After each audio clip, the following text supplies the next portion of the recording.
because it was insanely hot out there. Like we played it conservatively and stopped and really make sure we had ice, water, everything. And poor guys, I mean, some people are gonna have a hard time out there today. After the searing heat of Stage 2 and with the mercury predicted to rise into the 40s on Stage 3, the Epic Series event organisers made the decision to shorten the route on the Paarl mountain. The start time was brought forward too by 15 minutes, but before the sun cleared the horizon, the temperature was already 25 degrees Celsius. It would be a day to remember in Paarl.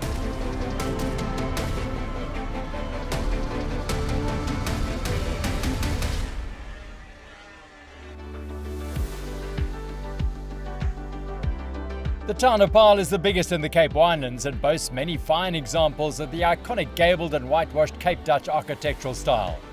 Famed for its wine farms, the town itself is nestled in the Berg River Valley between the Paarl and Drakensberg mountains. Before European settlers arrived, the Khoikhoi grazed their cattle on the fertile banks of the river. And once the Dutch arrived in the Cape, free burghers established farms to provide fresh produce to the growing settlement which would become Cape Town and the passing ships. In 1687, the French Huguenots arrived and brought with them viticulture, which would define the next 338 years of the region's agriculture.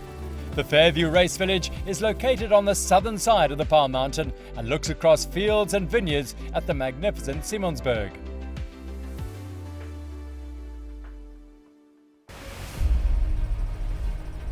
Stage 2, which had taken the race to Paarl in the Fairview race village, was a long time trial.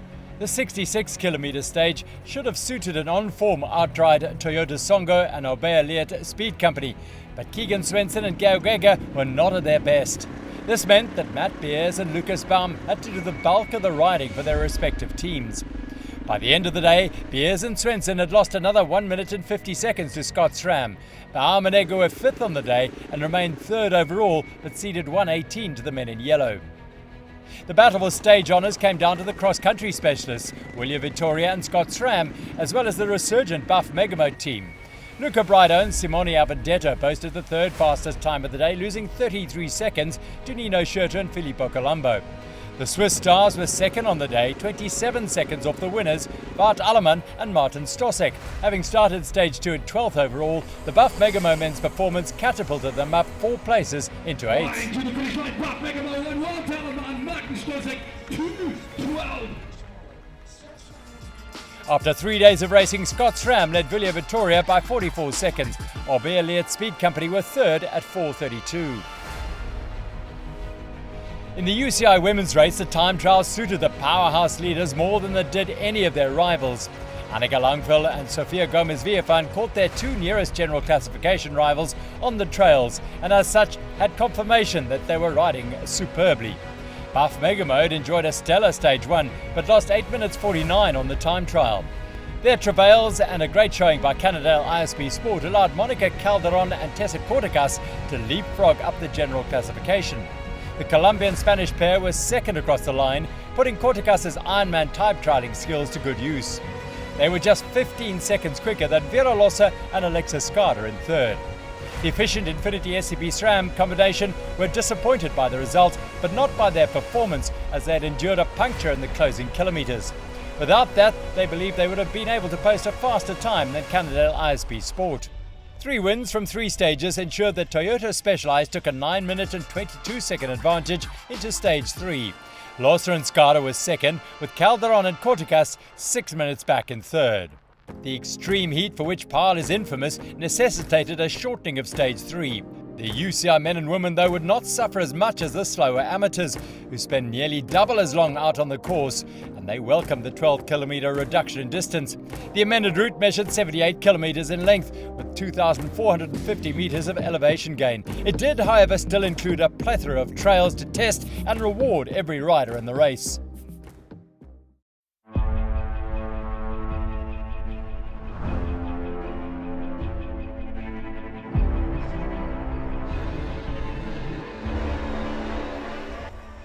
The mix of superb single tracks, tough climbs and the prospect of extreme heat had the UCI men looking forward but also weary of the soaring temperatures.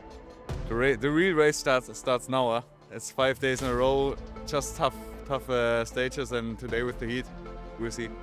We don't know the route, but yeah, if there is a lot of trails, for sure it's better to take in the front. I know the stage quite well and I know what to expect. I know the trails, so yeah, let's start full gas and be in the front. Will be important. Yeah, I mean, for now we just need to look at the podium spot, and then once we get there, we can reassess. Yeah, it's going to be hot, and but I think a cool route. It's a lot of trails, so yeah, it's sure going to be challenge for the heat, but we are prepared, and let's see how it unfolds. Setting off from the Fairview start line, the 6:45 start meant that the sun had yet to peak entirely over the eastern mountains. In the dust and gloom, visibility was tricky before the racing even hit the dirt roads. Slowing would have been safer, but fortune favours the brave, and fighting for the front was the primary modus operandi. The Absa Cape Epic is not the place to exercise caution. The UCI women knew that despite the shortened stage, the day would be a challenging one. Dust, heat and sun-baked trails with limited shade made for ominous conditions. By now, I think we have around a 9-minute gap on the GC overall, which is nice. But the thing is, you never know what's going to happen. That being said, we're not going to risk anything today, for sure. We're going to be a little bit more on the defense. That's the plan. But as always, I mean, if some chance opens up and we're feeling good, we're going to go for it. I think people are going to have to be a little bit smarter about pacing. You know, if you go hard in the heat, it's harder to recover and it's easy to feel those effects more. And so it'd be interesting to see how it affects teams differently. Probably going to be tough, as it's tough every day. But yeah, a lot of heat, but I'm used to it. Monica as well, so I think we're going to have a good day. Let's see what happens. Despite departing the Fairview race village before 7 a.m, it was clear that the elements would be conspiring against the riders on stage 3. A steady start and the mercifully flat traverse of the fields en route to the Paarl mountain were among the only flat sections of the route. The climbing would soon begin, however, and that would split the field. Until then, an uneasy truce reigned in the women's peloton. After the brief traverse of the flats, the climbing began in Diamante State and took the riders up a dual track towards the Afrikaans language monument. After stage 2's victory, Alleman was eager to take it up again on stage 3, as was Beers, but their teammates could not follow. Beers had to back off to wait for Svensson, but Alleman pushed on. On the snaking single tracks, the group stretched, and this drop in pace allowed Stossek to find his rhythm. By the time they reached the mountain gravel road, he was on the Belgian's wheel. In the dust and with the sun rising behind them, it was difficult for teammates to keep an eye on each other. Any who were split in the peloton found themselves wondering if their partners were still there. One man who was keen to ensure the pace was fast was Absa African jersey wearer Tristan of Imbuko ChemChamp. This move increased the tempo in the run to the second major climb of the day, the King of the Mountains ascent of Dryland.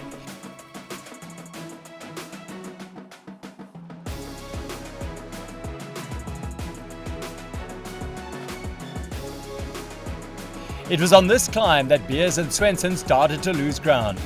The American could not follow, and the outright Toyota Songo team would eventually lose 14 minutes on the day. At the front, the Alleman-led group was joined by the usual protagonists and both Clementisia Aubert and Topado Singer.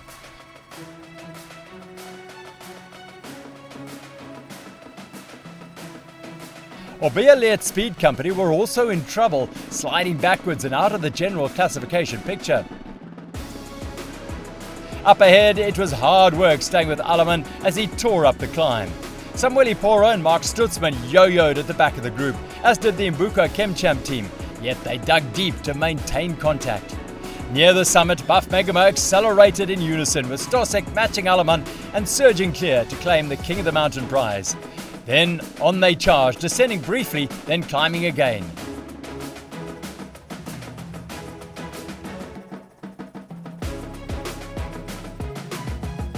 Once the trails turned downhill towards Reebokskloof, Colombo went in pursuit of the men up the trails. The Scott-SRAM riders' single-track skills pulled Schurter as well as Braidot and Avondetto back to the leaders for a series of synchronized switchbacks for the 6 riders.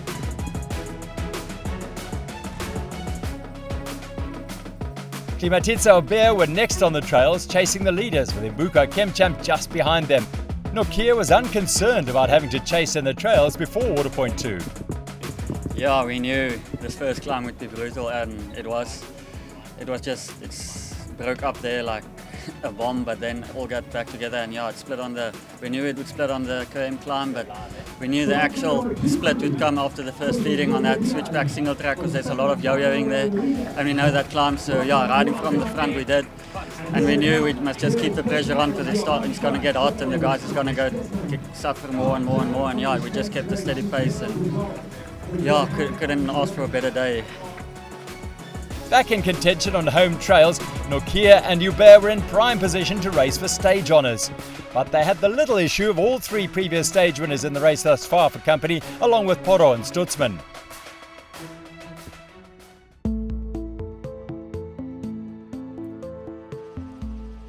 The opening climb, which had split the UCI men's race, did the same in the women's.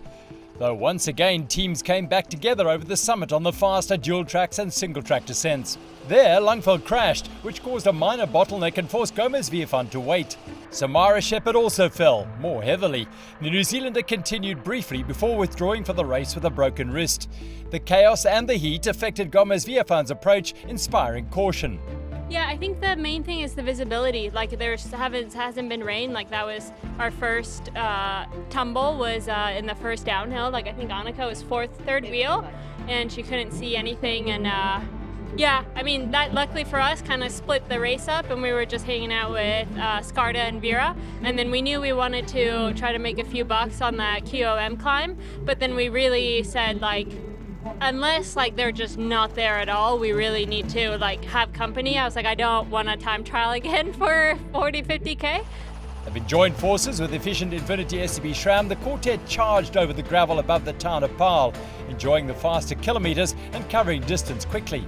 Behind, the chasers included Cannondale ISB Sport, Titan Racing SE Honeycomb, Topado Kende FSA and the MAP team.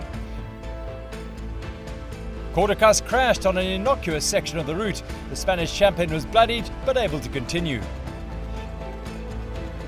A rapid descent off the mountain and a blissful but momentary respite of riding under a canopy of vines set the teams up for the next phase of the race. The ascent of dry land to the Queen of the Mountain hotspot. Toyota Specialized went clear and claimed the 15,000 Rand prize. Descending towards Reebokskloof, the single tracks resumed, but Langveld was not yet set for the task of railing berms. The Dane crashed awkwardly and fell hard on her right side. Thereafter, she descended with visible trepidation, allowing Lossa and Skarda to get back in contact with the race leaders. It seemed that efficient Infinity SCB-SRAM might yet be in with a shot at stage victory, and possibly more. The wily campaigner was bruised but not broken and fought her way to the front in order to control the pace of the group. Keeping Lossa and Skarda penned in behind them, Toyota Specialized were able to buy time while Langveld recovered her confidence and composure. The twisting and turning single tracks wound their way gradually down towards water point 2. With no great haste in the lead group, the chasers were able to close slightly, though they never made contact. This phase of the stage ebbed under Langveld's regulation, but with the heat rising, a defensive approach could only work for so long.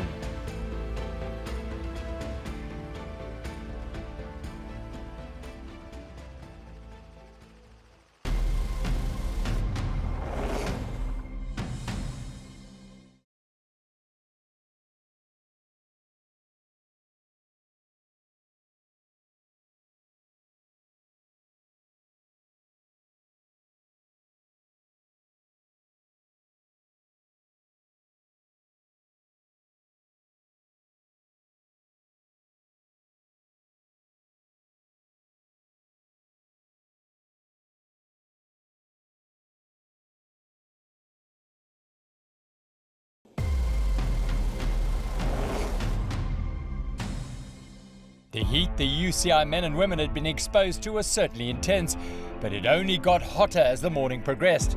By midday, it was oppressive, and staying hydrated became the primary concern for the riders rather than focusing on their speed through the trails. Yeah, it was crazy. Yeah, like the last climb, like 20 k's to finish, I thought that I will stop and I will hide in the forest because I was completely overcooked. Super hot to survive such a hot day. And yeah, it was just super hot and we are not used to it as Europeans. So even though I did a lot of heat training and I was here to prepare as best, I was like as good as possible, it wasn't enough today. So. We knew it was going to be hard.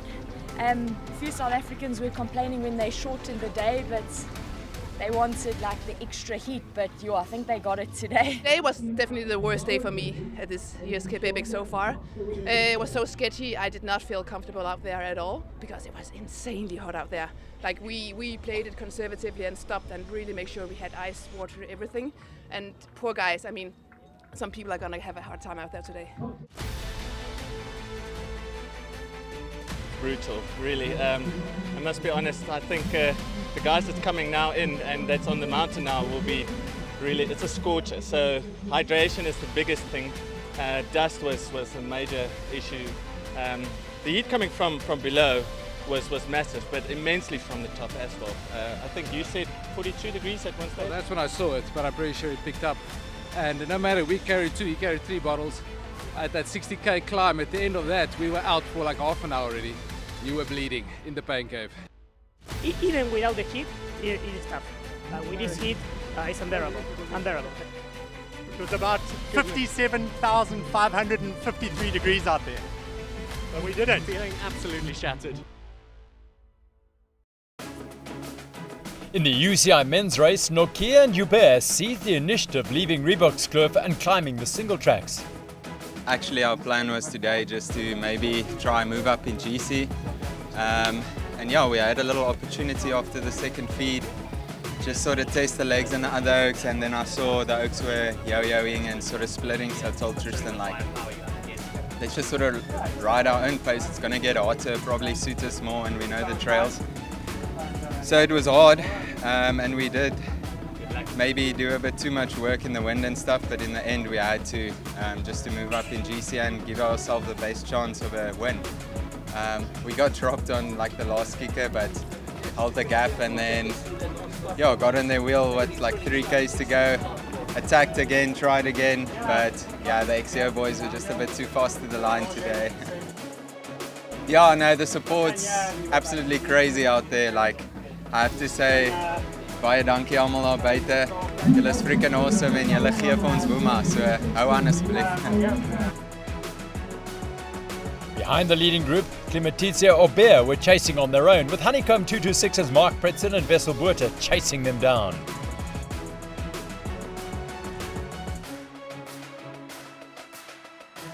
The South Africans are followed by Miguel Moreno and Luis Martinez, who had Fabian Rabensteiner and Simon Steepjohn for company.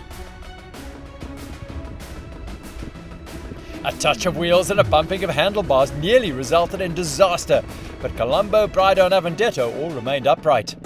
In anticipation of the last climb, Joubert took a gel, but it wasn't enough to fuel the sprint he needed to stick with their Scott-SRAM and Wilier-Vittoria teams when they accelerated. Colombo pulled the XCO specialists clear.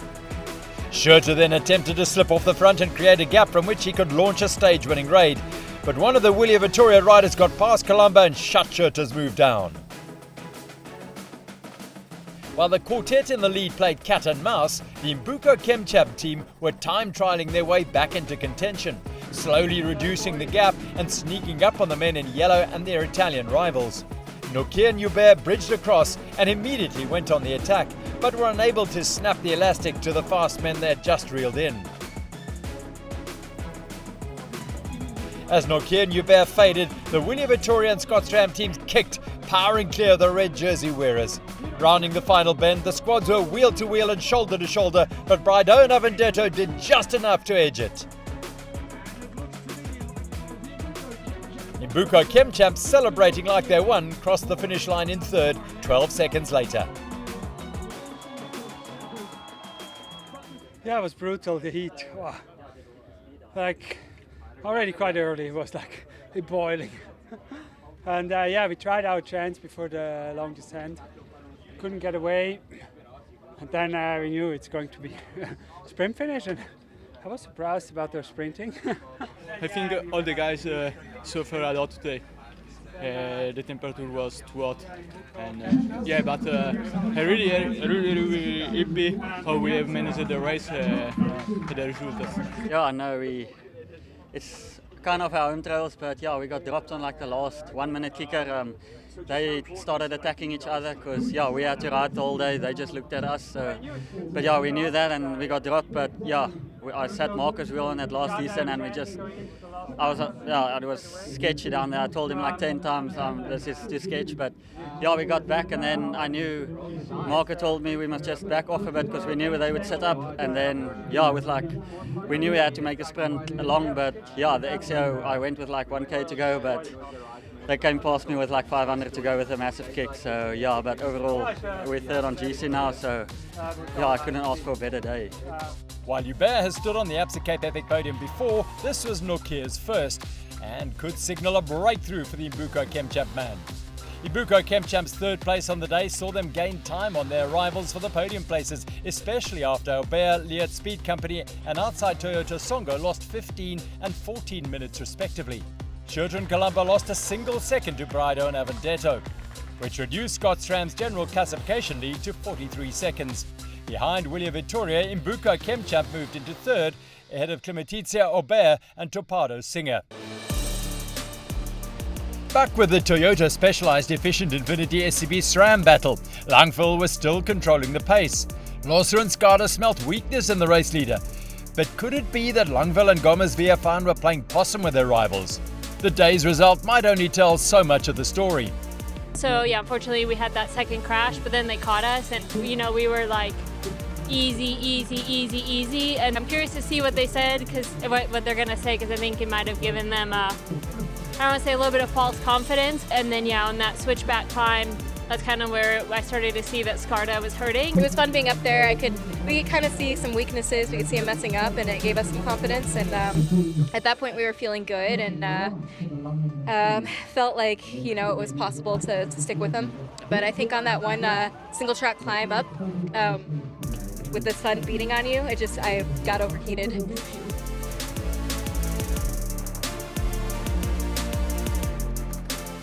When Scada and Lossa could no longer follow, Toyota Specialized put the hammer down, growing their lead to an unassailable buffer for the day. Yet despite stopping to cool off at the USN hydration station, their efforts may have come at a cost. Langville looked uncomfortable in the closing kilometres after a final rugged descent. Crossing the line, they won their fourth successive stage and extended their overall advantage. Yet the damage Lossa and Scada inflicted psychologically may prove telling in the days to come, as could the confidence Ho and Preen gained. Yeah, Flip, the heat was hectic. I was happy I led up that single track climb. I was like, yes, because now everyone has to go my pace.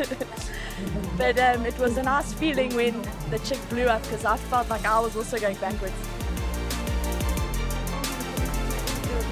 Ho might have felt like she was going backwards, but that was definitely an illusion. Be in a position that if you feel good, you can go. I think we managed that quite well, but then the heat got to us a little bit and we had to take off the pace and let them go, unfortunately. But yeah, I hope we will still get to that stage win somewhere. That's amazing. I've stood on the podium before, back in 2022. But I think we're standing on the podium today and hopefully moving into third on GC. I'm not sure, we'll see. Which is amazing. I was dreaming of this. The stage podium finish is Ho's first and reinforces her rising star alongside Preen in the 2025 race. The task for Titan Racing SE Honeycomb is now to remain consistent. Langville and Gomez Viafan's margin of victory was 4 minutes and 34 seconds. Lossa and Scada were 2:30 ahead of Ho and Preen in third. For the fourth time in as many days, Toyota Specialized stood atop the podium. Their general classification lead is 13 minutes and 59 seconds. Titan Racing SE Honeycomb are third, 13 minutes up on fourth.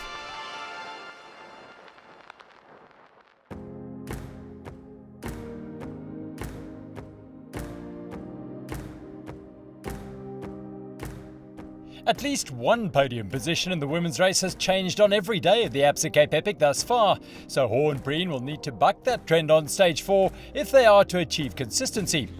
That the racing will be relentless throughout, with a never-ending series of small climbs sapping energy and denying rhythm.